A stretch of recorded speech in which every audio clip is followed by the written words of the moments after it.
Hi, this is Sarah, the Stitchin Mommy, and I'm here again for another tutorial for my temperature stitches design. We're going to do September now, which is the alternating Scotch stitch. So this is a nice filling stitch that can kind of have an, what do you call it? Kaleidoscopic look to it, because it kind of creates a pattern when you put them alternating. So each chunk on your design, one chunk is a day. So we'll do all the way this way for one day and then all the way this way for the next day. So then it's all the 1 month. So as I'm choosing my symbols on this former year, the first two are the same color. So I'm going to go ahead and do the first 2 stitches for you. First 2 days. And this one is essentially a diagonal satin stitch.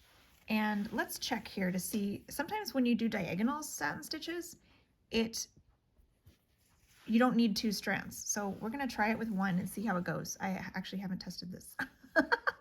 So we'll see. We'll see if we need to rethread with 2.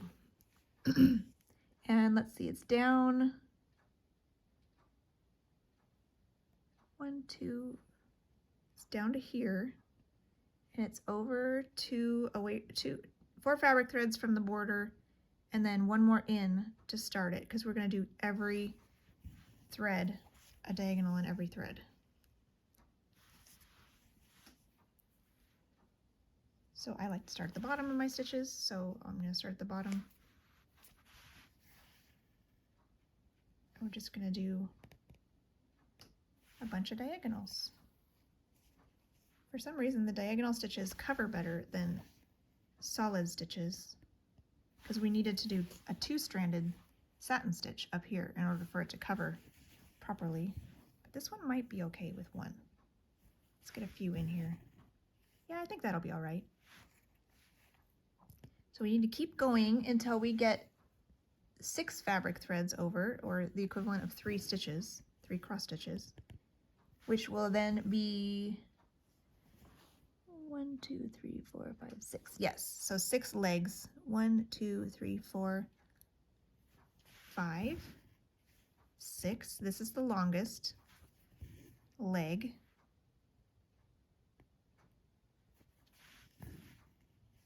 And then we come up the side to make the box. Why is it kind of... And cut off, come back down, turn the corner on this side too. So we're going to be making smaller ones going this direction. This is, should we do a double strand here? I don't know.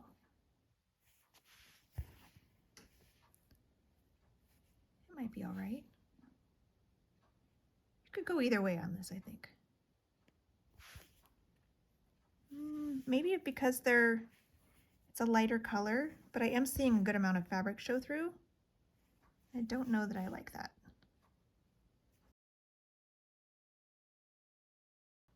So I think I'm going to take this out and thread 2 strands, and we'll come back. All right, here we are, we're back, and I have threaded my needle with 2 strands of floss instead of 1, because I think it will be a little bit better coverage. So we're going to go back over 2 away from the border, and then 1 more fabric thread, 2 stitches away from the border, 1 fabric thread. I'm going to not pull it all the way through and do a loop start.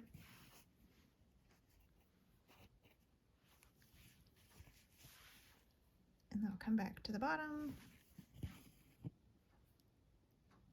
and make my box with 6 legs on the diagonal.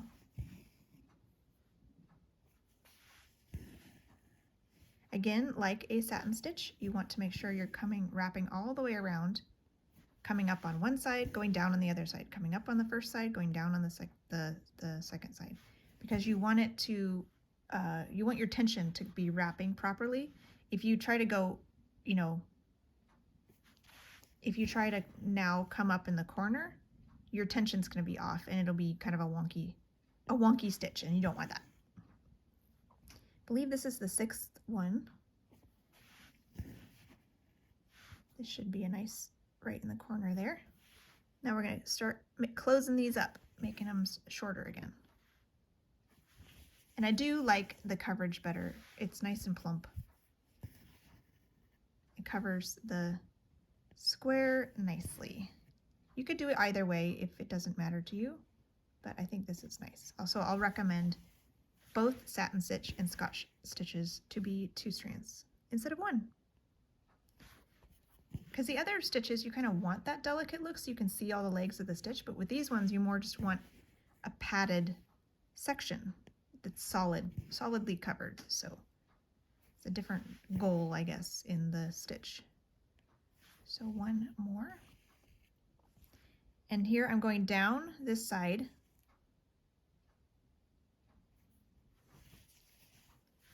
And I'm gonna want to, this color is also, this is day 1, essentially. So day 2 is also the same color. So I'm gonna start over here and do my diagonals. This one is gonna go the other way. And so then I'll come up away and go down next to this one.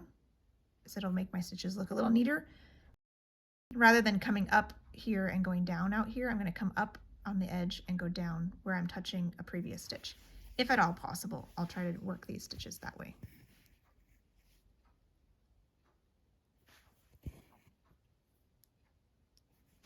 We'll do our diagonals, get bigger as we go down. This corner of the fabric is kind of wonky no matter what, and then this stitch is making it kind of wonky too. So, but I think because it's alternating, it should correct itself and it shouldn't end up wonky eventually. So here we are with the 6th and longest leg. Then we start closing the cube with decreasing legs.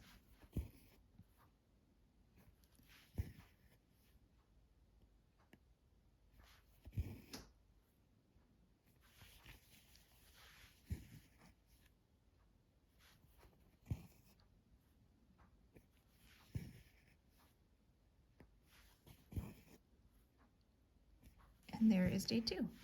So day 1 and day 2 of an alternating Scotch stitch. So when this is done, it's going to look pretty cool because it'll have like, this one will now be diagonally this way. This bottom one will be diagonally this way. This one will be diagonally this way. So it'll look kind of like a circle. And then it'll look over here. These ones will look more like an X. So it's got a bunch of optical illusions, which is kind of cool. And the sheen of your thread changes depending on which direction it's going to, which is kind of fun. So there is the alternating Scotch stitch for September, and I hope you enjoy.